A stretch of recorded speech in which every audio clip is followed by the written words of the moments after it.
It's just after supper time on Monday, May 26, 2014. This is Dundurn, Saskatchewan, looking south down the old Capel Long Lake and Saskatchewan railway line that the Canadian Pacific built through here in 1890 on their way to Prince Albert, much to the satisfaction of John Mawson and his fellow ranchers who began operating in this area in 1886. 4 years after the steel was laid, on September the 1st, 1894, James Leslie opened the post office at Dundurn, named for a castle in Scotland. CP built a combination station section house in 1892, stood just to my left here. It was at mile 136.3 from the main line in downtown Regina, and was sold off in 1978. For about 10 years after the completion of the station, nothing much went on around here until Colonel Andrew Duncan Davidson went down to Minnesota and formed the Saskatchewan Valley Land Company. He proceeded to acquire almost 500,000 acres of land from the Capel Long Lake and Saskatchewan Railway, and a further 250,000 from the federal government, onto which he moved some 50,000 families by 1914 in a swath of land stretching from here to Davidson, maybe 30 miles to the south, looking due west along 2nd Street to Main Street. There's the 1916 school up on 3rd Avenue there. Interestingly, Dundurn isn't laid out perpendicular to the rail lines, laid out cardinally. A key man in Davidson's organization was E.J. Mielecki, who recruited German settlers from Minnesota in 1902 to take up land in the Saskatchewan Valley. He himself settled in Dundurn and opened a lumber yard and an implement dealership, built houses. He was a general mover and shaker in town early on, had a big business on what is now Dundurn Street, or Dundurn Avenue. It was Front Avenue at one time.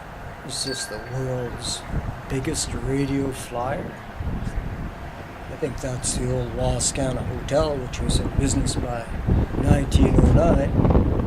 At that time, Dundurn was a happening place.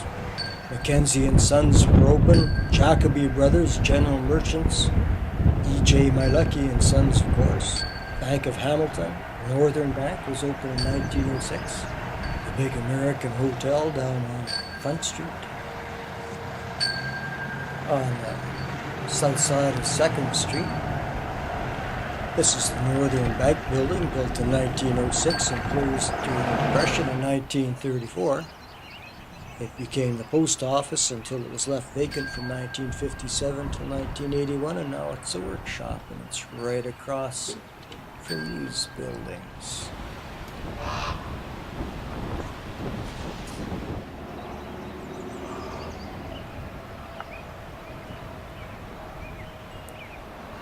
Dundurn became a village on July the 6th, 1905, and became a town on November the 1st, 1980.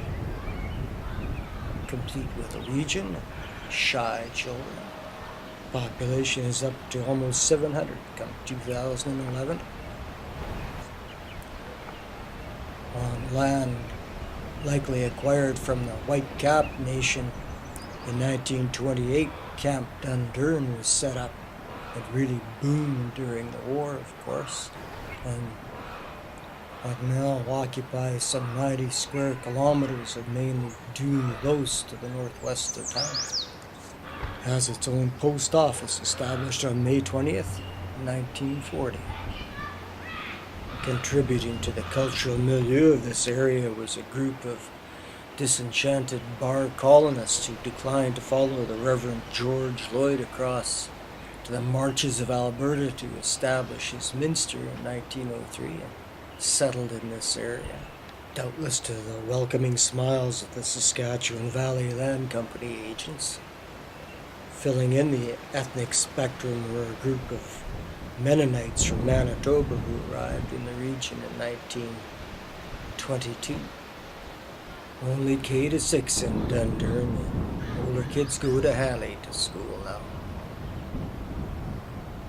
The CPR had taken a lease on the Capel, Long Lake and Saskatchewan Railway and Steamship Company in 1889 and ran this as their Prince Albert branch until 1906 when they surrendered the lease. Canadian Northern picked it up that July. Of course, Canadian Northern became the cornerstone of Canadian National Railways in 1917. Lately, independent operators like the Long Lake Railway have been operating some parts of the line.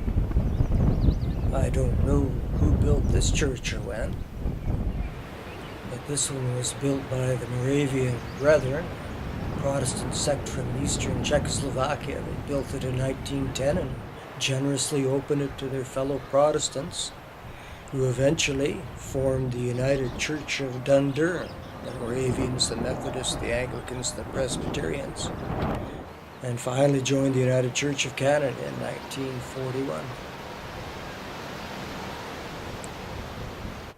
Dundurn has a volunteer fire department as well as a sports center, and is the administration center of the rural municipality of Dundurn, number 314.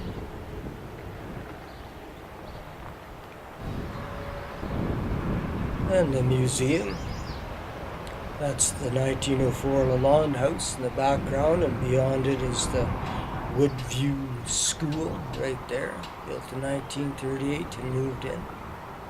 A nice collection of farm equipment. Dow Milling built the first elevator trackside in 1906, followed by J. Schwager in 1907. The first line elevator was built by North Star Grain in 1912, followed by the Goose Lake Grain Company in 1920 and Stewart Grain in 1928.